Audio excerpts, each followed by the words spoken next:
warahmatullahi wabarakatuh. Perkenalkan, saya Dewi Puji Rahayu, salah satu dosen program studi akuntansi di Fakultas Ekonomi dan Bisnis Universitas Muhammadiyah Jakarta. Pada hari ini, izinkan saya memaparkan mata kuliah yang saya ampu, yaitu pengantar akuntansi. Video ini disusun untuk memenuhi salah satu syarat untuk mengajukan sertifikasi dosen. Video ini merupakan bentuk bukti penyataan diri dosen dalam unjuk kerja Tridharma perguruan tinggi saya dalam bidang pengajaran. Berikut ini adalah deskripsi dari mata kuliah pengantar akuntansi yang akan saya ajarkan. Mata kuliah pengantar akuntansi merupakan mata kuliah wajib dan mata kuliah inti yang ada dalam program studi akuntansi. Sesuai dengan RPS yang dibuat oleh program studi akuntansi, mata kuliah ini berada di semester 1 dan dibebankan 3 SKS dengan 16 kali pertemuan, di mana 14 kali pertemuan tatap muka dan 2 kali untuk ujian, yaitu ujian tengah semester dan ujian akhir semester. Mata kuliah ini mempelajari dan membahas tentang konsep-konsep dasar akuntansi. Melalui mata kuliah ini, mahasiswa memiliki kemampuan menyusun laporan keuangan suatu entitas ekonomi dalam rangka pengambilan keputusan perusahaan jasa dan dagang. Mata kuliah ini diharapkan mahasiswa dapat memperoleh pengetahuan terkait konsep bagaimana praktek akuntansi di perusahaan dan transaksinya serta mampu membuat pelaporan keuangan perusahaan jasa maupun dagang. Capaian pembelajaran mata kuliah ini adalah yang pertama, mampu mengevaluasi sistematisasi akuntansi keuangan bisnis. Yang kedua, mampu membuat pelaporan keuangan perusahaan jasa. Yang ketiga, mampu membuat pelaporan keuangan perusahaan dagang. Dalam menjalankan mata kuliah ini akan disampaikan melalui luring atau tatap muka langsung dan daring online menggunakan Zoom Meeting. Dalam pembelajaran kami juga menggunakan metode asinkronus di mana kami memanfaatkan sistem pembelajaran yang disediakan oleh universitas kami, yaitu menggunakan Siakat dan Edlink yang kami gunakan untuk pemberian informasi, absensi, dan diskusi untuk hal-hal yang kurang disampaikan di kelas. Dalam penilaian mahasiswa, kami menilai dari kehadiran, keaktifan di kelas, nilai tugas maupun hasil ujian UTS dan UAS. Berikut video interaksi saya dengan mahasiswa di kelas pengantar akuntansi. Assalamualaikum warahmatullahi wabarakatuh. Waalaikumsalam warahmatullahi wabarakatuh. Selamat pagi. Semangat pagi. Pagi. Oke, masih fresh ya, masih semangat ya. Gimana kabarnya? Sehat? Alhamdulillah. Alhamdulillahirrahmanirrahim. Oke, kalau gitu sebelum kita mulai, mari sama-sama kita mengucapkan basmalah. Bismillahirrahmanirrahim. Oke, untuk minggu ini kita masuk ke akuntansi perusahaan dagang, di mana sebelumnya sudah kita bahas akuntansi untuk perusahaan jasa. Oke, masih ingat gak perusahaan jasa itu perusahaan kayak gimana sih? Gimana? Perusahaan yang menyediakan jasa. Kira-kira ada barangnya gak sih kalau jasa itu? Nggak ada, berarti bentuknya servis ya. Bentuknya servis, pelayanan yang kita rasakan. Nah, kalau di perusahaan dagang, itu kita akan ketemu yang namanya barang dagangan. Oke, yuk kita lihat di sini. Untuk perusahaan, sebelum mulai, mungkin kita refresh sedikit ya tentang peraturan kelas. Oke, peraturan kelas yang pertama seperti biasa datang lebih awal, di mana toleransi keterlambatan adalah 10 menit. Kalau udah ada 10 menit, seperti biasa udah jadi luar kelas. Oke. Terus yang kedua, tolong HP dalam mode silent. Yang ketiga, tidak mengobrol selama saya memaparkan materi. Terus yang terakhir adalah silakan bertanya ketika saya memberikan materi. Kalau ada yang ditanyakan, silakan ajukan tangan bertanya gitu. Oke, cukup jelas? Oke. Terus yang kedua, untuk proporsi penilaian saya reminder lagi, di mana keaktifan mahasiswa 10%, artinya tetap dihitung dari kehadiran dimasuk ke sini semua. Jadi ada penilaian 10%. Yang kedua, tugas mahasiswa sebesar 20%. Terus untuk nilai UTS-nya 30% dan nilai UAS-nya adalah 40%. Gimana? Sepakat dengan proporsi seperti ini? Atau ada perubahan? Silakan. Mau dibesarkan di UAS-nya 50%? Enggak. Cukup ya? Oke.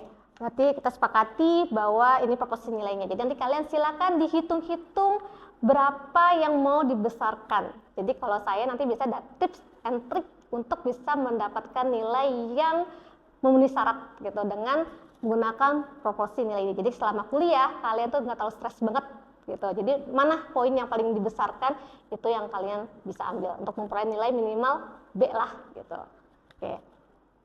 Cukup ya?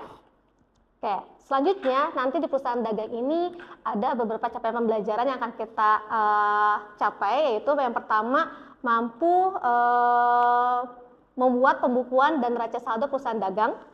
Terus yang kedua mampu mengevaluasi peristiwa bisnis dan jurnal penyesuaian perusahaan dagang. Yang ketiga mampu membuat penutupan dan pelaporan keuangan perusahaan dagang. Ini adalah capaian pembelajaran kita. Nanti kalau untuk yang lebih lengkapnya kalian saya akan kirim RPS-nya. Ini ya, RPS-nya kan udah saya dikirim di Adlink ya biasanya ya. Di Adlink, dan sini nanti ada beberapa capaian pembelajaran yang akan kita peroleh dan juga indikator penilaiannya seperti apa. Nanti kalian bisa baca dan pahami sini, sama referensi buku yang kita gunakan untuk di perusahaan dagang ini.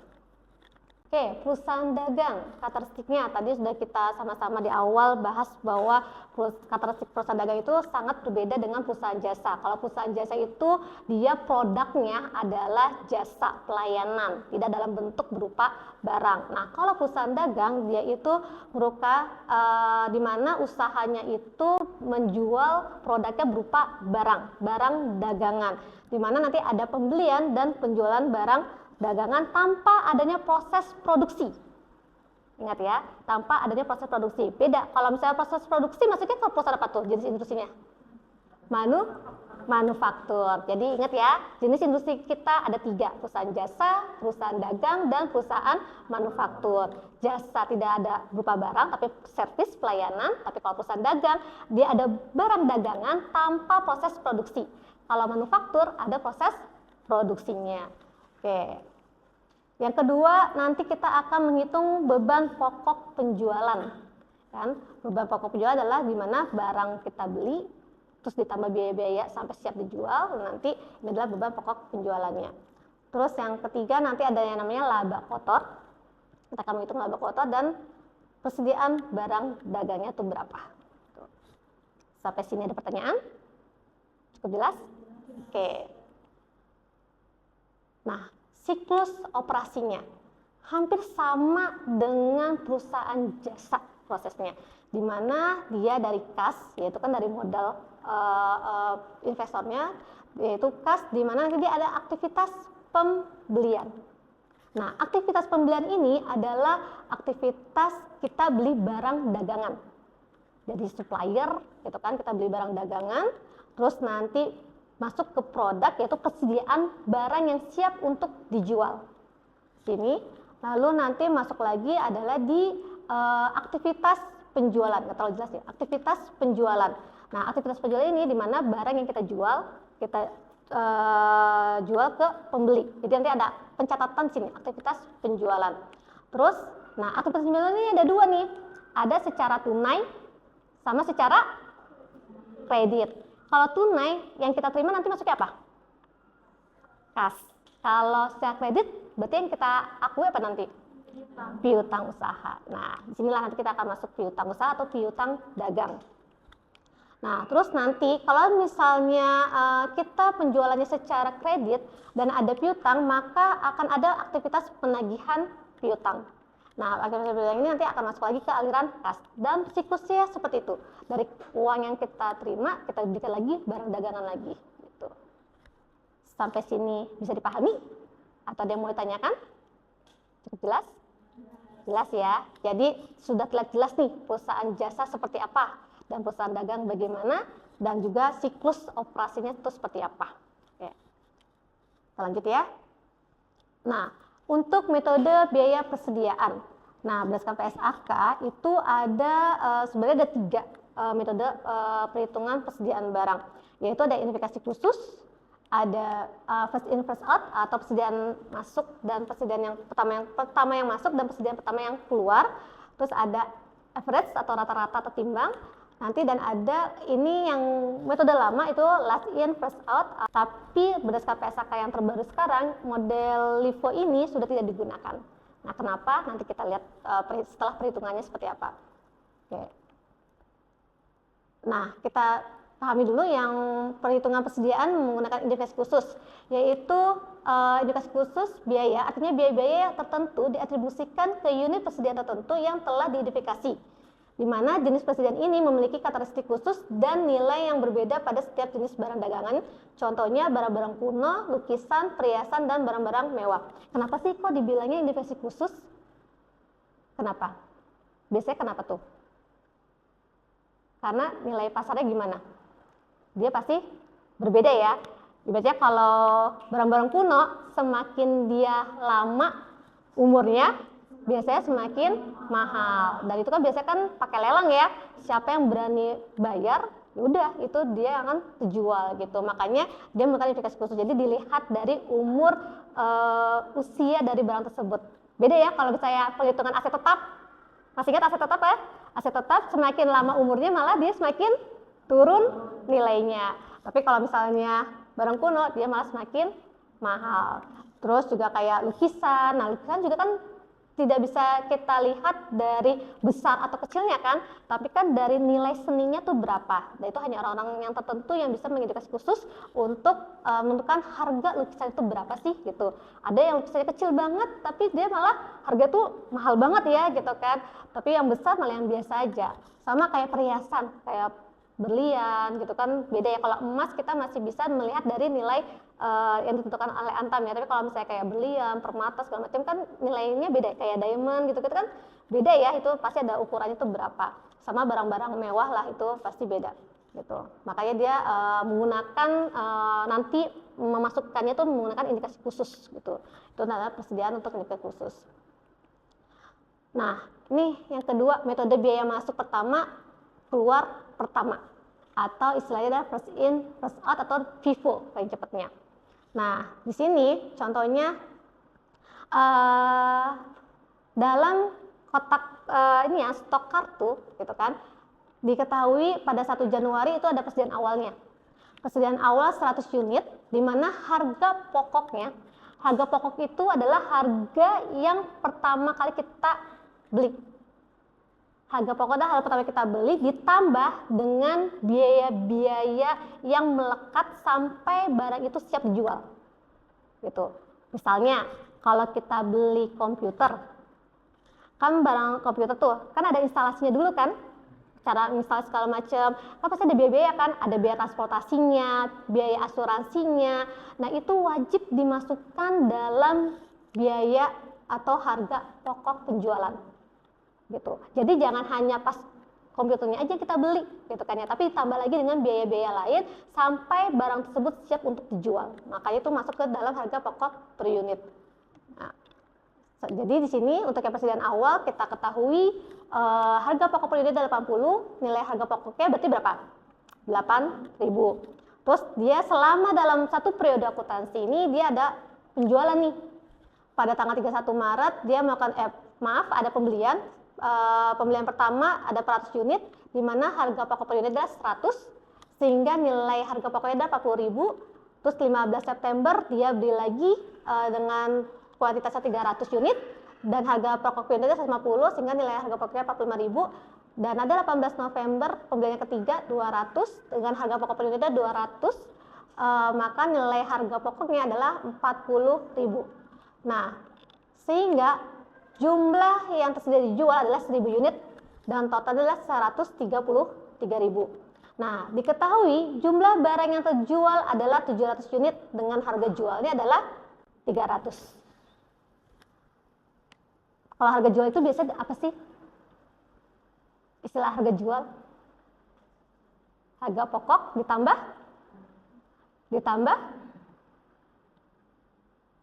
laba baru rugi. Harga pokoknya tambah laba. Itu sebut adalah harga jual. Kita kalau mau jual pasti punya untung kan? Nah, kalau mau untung berarti kita harus tentukan juga kan berapa modal kita ditambah dengan laba kita, sehingga kita dapat harga jual. Gitu ya. Harga jual itu adalah dari harga pokok tambah dengan laba, itu adalah harga jual. Oke. Nah, gimana nih dengan metode FIFO ini? Kalau dia pertama masuk, dia adalah yang pertama yang keluar. Berarti pembelian persediaan awal dan pembelian pertama dulu kan yang kita keluarin nih. Baru persediaan akhir tuh adalah persediaan barang Kalau yang terakhir berarti maksudnya persediaan akhir kan. Jadi kalau misalnya ada barang, kita keluarkan dulu yang pertama, pembelian pertama kita keluarkan. Gitu. Oke, berarti kita hitung dulu nih. Hitung persediaan akhirnya. Caranya adalah lihat dulu persediaan barang dijual 700 unit. Ini ada 1000 kan? Berarti sisa persediaan akhirnya berapa? 300 unit. Nah, 300 unit berarti kan posisinya adalah dia yang terakhir kan? Nah, berarti hitung aja. Yang terakhir berapa nih? 200 unit. Terus ditambah, berarti kurang 100 unit. Berarti kita ambil yang di pembelian kedua kan di 15 September. Dan perhatikan, harga pokok per unit itu setiap pembelian beda-beda. Makanya kita juga akan mengakui nilai harga pokok itu juga berbeda. Gitu. Jadi kita ngitung persediaan akhirnya adalah 18 November 200 unit dengan harga pokoknya 200, maka nilainya adalah 40.000 dan 100 unit ya di 15 September dengan harga pokoknya ada 150 sehingga tadi ada 15.000. Sehingga persediaan akhir jumlahnya berapa nih? 55.000. Nah, jika kita sudah mengetahui persediaan akhir, maka kita bisa mengetahui berapa sih laba kotor kita atau keuntungan kita untuk sementara. Nah, sini biasa kalau laba rugi kan pendapatan dikurangi dengan beban.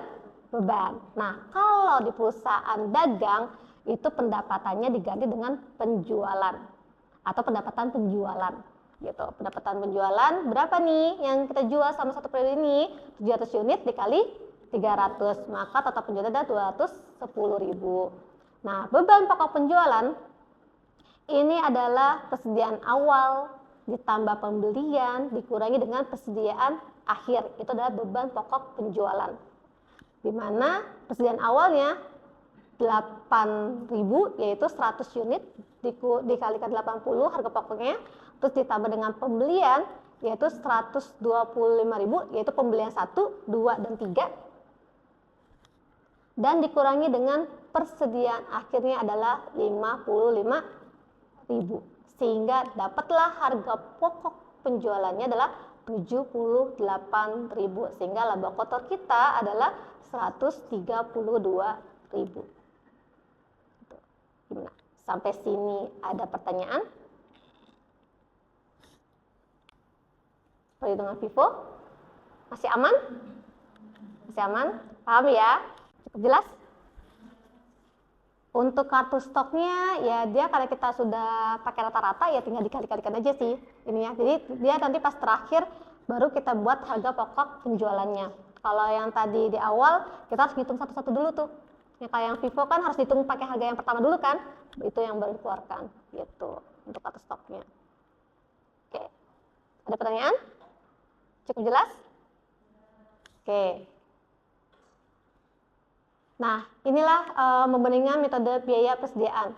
Di sini, jika kondisi harga berubah-ubah, maka biasanya pada setiap metode biaya persediaan akan menghasilkan jumlah yang berbeda untuk yang pertama, harga pokok penjualan, kedua, laba kotor, ketiga, laba bersih, dan keempat adalah persediaan akhir. Berdasarkan PSAK 14 adopsi FRS mengenai persediaan untuk metode LIFO sudah tidak diperbolehkan lagi. Hal ini disebabkan karena pertama, tidak dapat mencerminkan alat persediaan aktual secara andal.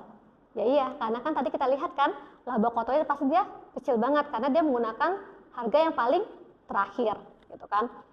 Nah, terus yang kedua, penggunaan metode LIFO dipengaruhi oleh perpajakan di mana pendapatan dari penjualan disandingkan dengan biaya barang yang diperoleh paling akhir. Jika ada kenaikan harga, keuntungan yang dilaporkan semakin rendah dan kewajiban pajak juga menjadi semakin rendah. Nah, ini pemerintah nggak mau rugi juga, makanya dia wah nggak bisa deh nanti pendapatan negaranya jadi kecil kan, karena kalau pakai metode LIFO ya udah kan harga paling terakhir itu yang pertama dikeluarkan. Karena kan biasanya kalau harga paling terakhir harganya paling tinggi kan, nah otomatis kan meningkatkan beban pokok penjualan kita sehingga nanti labanya pun jadi kecil. Terus yang ketiga, penggunaan metode ini mengakibatkan nilai persediaan yang dilaporkan dalam laporan posisi keuangan tidak berkaitan dengan tingkat biaya persediaan paling akhir. Nah ini karena ya emang tidak relevan kan, karena barang yang awal sudah kita akui tapi kita antara harganya kita gunakan dengan barang yang ada tuh nggak relevan, kurang tepat sehingga makanya metode LIFO ini sudah tidak digunakan. Jadi di Indonesia tadi hanya pakai 3 metode FIFO, terus indikasi khusus sama rata-rata, itu berdasarkan FRS. Oke, cukup sekian materi yang saya sampaikan. Jika ada yang mau tanyakan, silakan. Ada yang mau ditanyakan? Apa?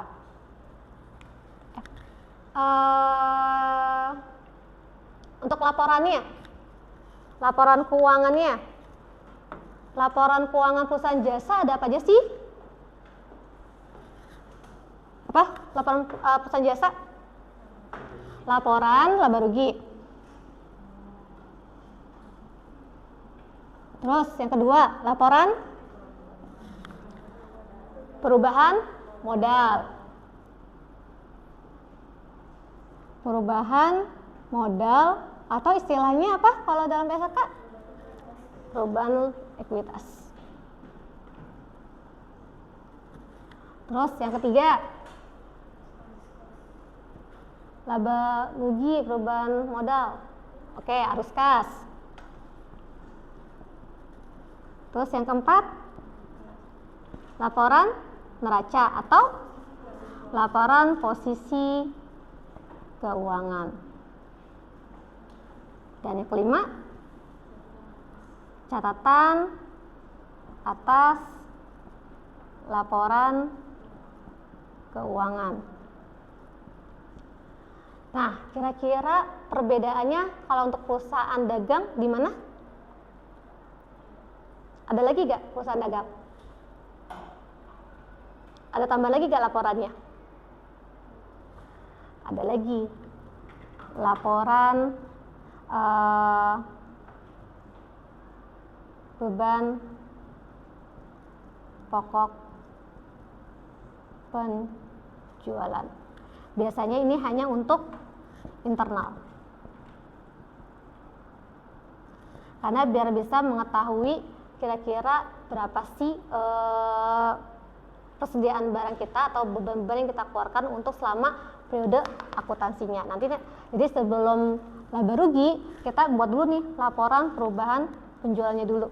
Yang tadi yang saya jelaskan itu buat laporan beban pokok penjualan, baru nanti masuk ke laporan laba rugi. Makanya kalau laba rugi kan di perusahaan jasa apa tuh?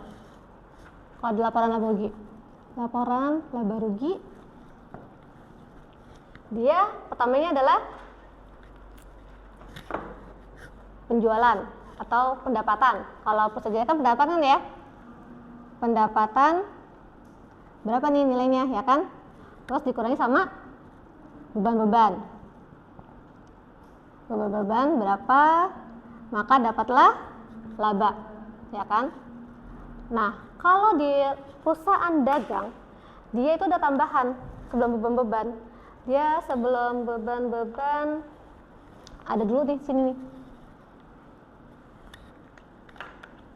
Ada yang namanya HPP atau beban pokok penjualan. Kalau harga kan udah ini ya, kalau berdasarkan PSK-nya itu adalah beban pokok penjualan. Kalau dulu sebelum ada FRS itu bilangnya harga pokok penjualan atau HPP. Kalau sekarang kita bilangnya adalah beban pokok penjualan. Berapa nih beban pokok penjualan? Dari sini adalah laba kotor. Nah, laba kotor. Kalau misalnya perusahaan jasa kan nggak ada laba kotor ya, dia langsung laba bersih aja. Nah, kalau di laporan laba rugi untuk perusahaan dagang dia ada laba kotor. Dari laba kotor baru nanti ada beban-beban lainnya. Beban-beban apa nih biasanya beban-beban lainnya? Beban apa aja? Ada beban admin, ya kan? Ada beban pemasaran. Nah, ada beban gaji, segala macam. Nah, ini masuk ke beban-beban, barulah nanti total di sini jadi laba bersih. Kalau dia udah masuk perusahaan yang kena pajak, maka sebelum ada laba bersih, ada laba sebelum pajak. Kita masukin dulu laba beban pajaknya, masuk laba sebelum pajak, baru sisanya adalah laba bersih. Gitu. Jadi itulah yang membedakan perusahaan jasa dengan perusahaan dagang. Dari segi pelaporan sama, dia ada 5 laporan, tapi ada penambahan laporan beban pokok penjualan. Nah, di sini baru nanti masuk ke laba rugi dan format untuk laporan laba rugi pun dia akan berbeda gitu. Kalau di perusahaan jasa hanya 2, pendapatan dan beban. Kalau misalnya di perusahaan dagang dia ada lagi yang namanya akun beban pokok penjualan. Makanya nanti dia di sini nih. Jadi sebelum buat laporan keuangan, kita buat dulu nih laporan beban pokok penjualannya berapa. Kita bisa tahu nanti beban pokok penjualan pada periode tersebut tuh berapa sih gitu. Oke, cukup jelas? Paham ya? Berarti bisa sudah membedakan mana perusahaan jasa dan perusahaan dagang gitu. Oke. Ada pertanyaan lagi? Ada yang mau ditanyakan untuk perusahaan dagang? Perhitungan metodenya bisa ya? Saya harus kasih soal ya. Harus dikasih soal biar bisa nanti bisa ngitung gitu kan. Untuk jurnalnya masih sama. Oke, cukup sekian kuliah hari ini. Semoga tadi apa yang sudah saya jelaskan bisa dipahami. Kita bisa jumpa lagi sampai minggu depan ya. Untuk materi selanjutnya kita masuk ke jurnal untuk perusahaan dagang. Oke, kalau gitu kita akhiri kuliah ini dengan baca hamdalah. Alhamdulillah. Terima kasih. Wassalamualaikum warahmatullahi wabarakatuh.